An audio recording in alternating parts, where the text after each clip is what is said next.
Okay. Is the framework dead? Look, we said from the very beginning, we were not going to look at additional revenue sources until we addressed the number one cost driver for the state and our local school districts, and the number one thing driving up property taxes across the state, which is public pension reform.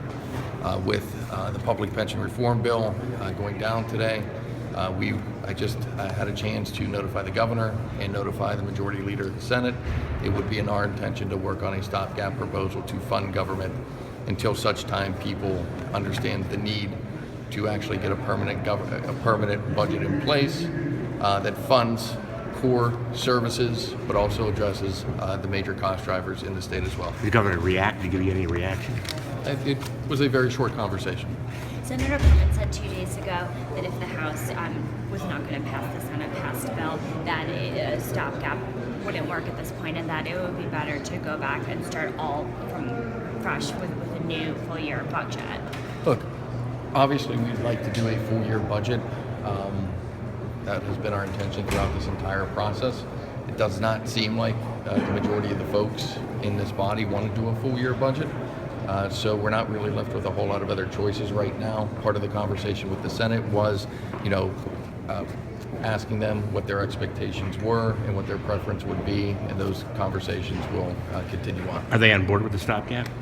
They wanted time to think about what they believe the next step is. And how soon do you plan to start moving it in the House? We have been preparing for that alternative throughout this process. So we try to prepare for all our alternatives. Obviously a full-year budget was priority number one. Obviously that's not possible given the vote of today, so we got to go to option B. But are you going to do that tomorrow? Do you take the pension bill to a conference committee? Look, right now it went down pretty overwhelmingly, so I'm not sure the purpose of going to a conference committee at this point. The ironic part is you got a lot of folks who worked on public pension reform for a lot of years, apparently have problems with public pension reform today, so, you can only do so much. Do you expect to vote on a stopgap bill tomorrow? I don't know exactly when that vote will occur. Is the reason that a full-year budget is no longer possible because you would have needed this bill in order to get the full-year budget throughout both chambers and with the governor's signature? Look, we said from the very beginning, we are not looking at additional revenue sources until we address the number one cost driver for the state and the school districts. And like I said earlier, the number one driver for increasing property taxes across the state. If that's not possible, then new revenue is off the table as well, and we're going to have to plan accordingly. We're waiting for a tax package. And if that tax package cannot come to fruition, then it's time for us all to admit we need to take things off the table. We could take pensions off the table. We could take liquor off the table.